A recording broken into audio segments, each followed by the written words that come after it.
22nd, Frank and I began checking out the delivery trucks owned by Nielsen's Wholesale Bakery. Late that afternoon, we located one of the trucks with recent damage to the front end.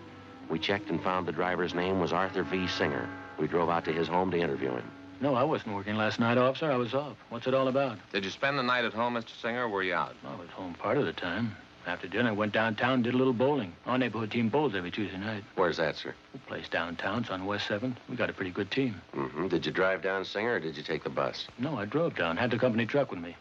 They let us use them when we're off duty. We pay for the gas. Did you drive down by yourself, or was there someone else with you? No, I was alone. The other boys had their cars. When'd you leave the bowling alley, you remember? Oh, about 10:15, I'd say. How'd you drive home, Singer? I mean, what route did you take? I drove straight out West 7. Got to Coronado. Came over Coronado to the house here. What do you want to know? What time did you get home? About 11:15. Say, this wouldn't be about that little scrape I had last night, would it? What was that? Oh, down at 7th and Grandview, right by MacArthur Park there. An old guy in the car ahead, he stopped fast right in front of me. Didn't even signal. That right? Yeah, almost plowed right into him. Lucky I was watching, slammed on the brakes, turned in toward the curb. You should have seen it. I clipped the headlight and the right fender off against the telephone pole. Had to take the truck in this morning, get it fixed up. There any witnesses to this accident you had, Singer? Yeah, half a dozen people saw it. Did you get any names and addresses? Well, no, I didn't. I was so teed off about the whole thing, I guess I didn't think about it. Is there anyone at all we can check with? Anybody to corroborate your story? Just the old guy in that car. Sure was a lousy driver. I really chewed him out. You get his name and address? Well, no, but I took down his license number. I wasn't going to pay for the damages. He admitted it was his fault. I see. Do you mind giving us that license number? Well, no, if I can find it. I wrote it down on the back of an old envelope, and I thought I put it in my jacket, but when I looked this morning, it wasn't there. It's around someplace, though. I'll check around again before I leave for work. It's bound to turn up. I'd like to have you look for it right away, Singer. It's pretty important. Look, I don't think I get it, officer. What's this all about, anyway? Preliminary investigation. You want to see if you can find that number for us? Well, why? What's it have to do with an investigation? I didn't do anything. That old man, it was his fault. A bakery truck was involved in a serious accident last night, same kind you were driving. Afraid you're going to need an alibi, Singer. An alibi? I don't know what you mean. Why do I have to have an alibi? Well, you just take my word for it. You need one. Well, why do I need one? 2 reasons, mister. Yeah? A 9-year-old boy and his grandmother.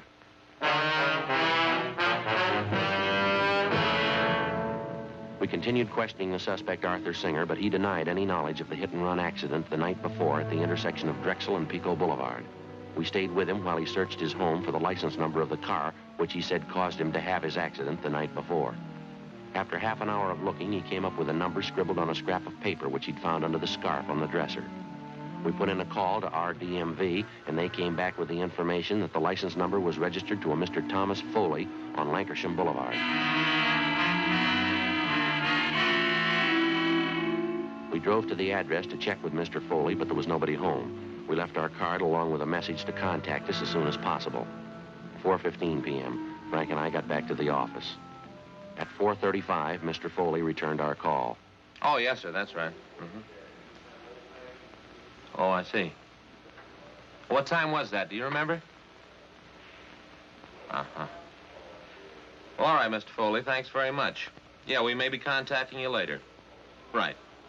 Thanks a lot. Goodbye. Yeah? I thought this was starting out too easy. What'd he say? Apparently, this Arthur Singer's telling us the truth. Mr. Foley says he did have a little scrape with the bakery truck last night. He described Singer as the driver of the truck. How about the location? Foley pretty sure about that, is he? Grandview and West 7th. Says it happened about 10:35 last night. That puts Singer about 3 miles from the scene of the hit and run. It's impossible, Joe.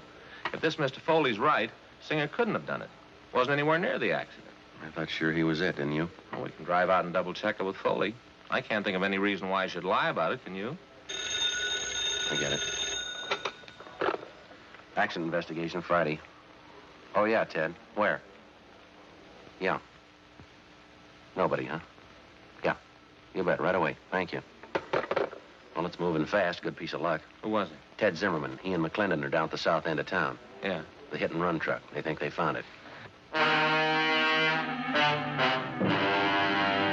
4:28 p.m. Frank and I left the office and drove to the south end of the city where we met with Sergeants Zimmerman and McClendon, a block from where the tan panel bakery truck had been located. As soon as the truck had been discovered, an immediate stakeout was placed on it. A code 5 was broadcast on the vehicle's location, warning all units to stay away so as not to discourage the suspect in case he decided it was safe to return and get the truck. Frank and I drove down the side street where the truck was parked and got a good look at the front end of it.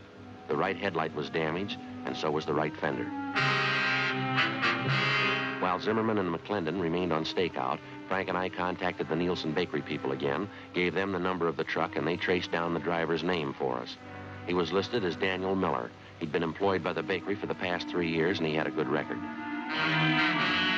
5:30 p.m. We checked at his home address, but his wife told us he wasn't there. She said that besides driving a truck for the bakery, he also had a part-time job at night.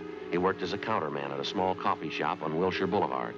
We drove out to the coffee shop and interviewed him on the job. No, I'm sorry. I don't know where the truck is. I wish I did. What happened, Miller? Was it stolen? No, not exactly. A fella comes in here quite a bit. His name's Paul. He's a good customer. He borrowed the truck from me last night. Said he'd only be gone an hour, and I haven't seen him since. Where does this man live, this friend of yours, Paul? Well, to tell the truth, I don't know. He's a good customer. He comes in quite a bit at night when I'm working. I've got to know him pretty well. He asked to borrow the truck for an hour. Didn't think much about it.